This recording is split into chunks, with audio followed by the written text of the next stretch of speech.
Lincoln's role as president and commander-in-chief during the war. So, as an entry question, I'd like you to think about during wartime, how much liberty or freedom should a president have to win? How much liberty should he have to do what it takes?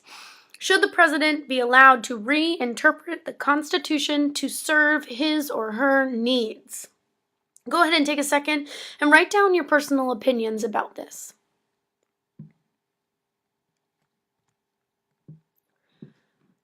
Today we're looking at Abraham Lincoln, the wartime president.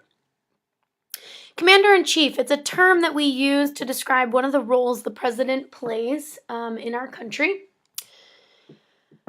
Lincoln was unique, well, not necessarily unique, but he definitely set the standard in terms of keeping tight control over his generals. He managed a lot of the war from the White House, and he did this through replacing them whenever they failed. There were a lot of issues with Union generals and their egos, especially with McClellan.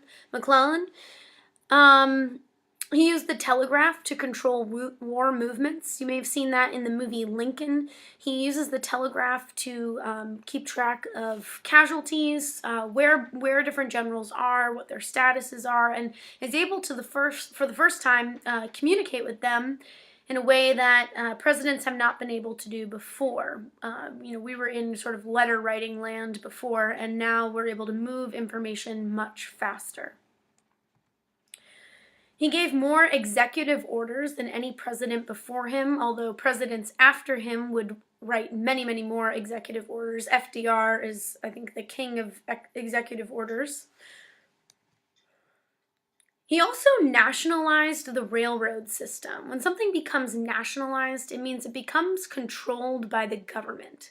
That is usually has sort of a communist connotation, but in this case, it's just the government taking over control of that. So taking it out of the hands of private citizens and controlling it.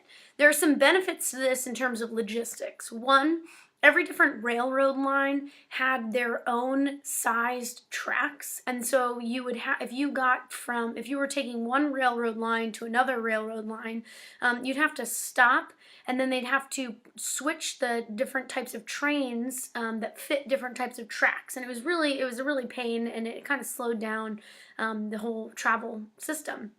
So that sort of fixed that issue.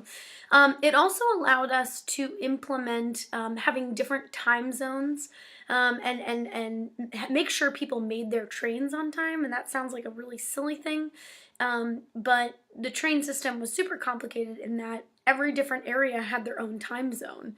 And I think we sort of take the fact that we have universal time zones that are established by the government and around the world for granted sometimes.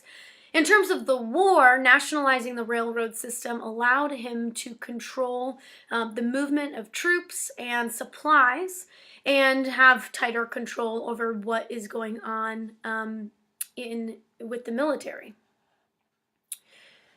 We have to give a little shout out to Franklin Pierce, the only president from New Hampshire. Franklin Pierce was president during the Compromise of 1850, which was not a super popular compromise in the North. Franklin Pierce is from New Hampshire. He is born in Hillsborough and grew up mostly in Concord and went to Dartmouth, so he's a true New Hampshire man.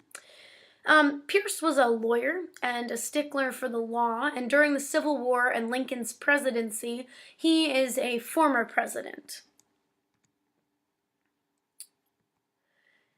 He did not like that Lincoln twisted the Constitution during the war, gave all these executive orders, and did things like nationalize the railroad system. He did not think that the federal government could be involved on the slavery issue, and certainly opposed things like the Emancipation Proclamation, which he saw as a backwards way to get rid of slavery. He saw that as the whole war measure idea as sort of a trick to end slavery, and he didn't think that the federal government had jurisdiction on that issue. He felt that Lincoln did not have the authority to suspend habeas corpus, which is where you hold people without warrant or trial, something that Lincoln was doing especially in border states where he was looking for anybody who could be a traitor to the nation. Now we're going to complete the wartime politics activity, where you'll have a chance to look at some of the things that Abraham Lincoln did and evaluate them.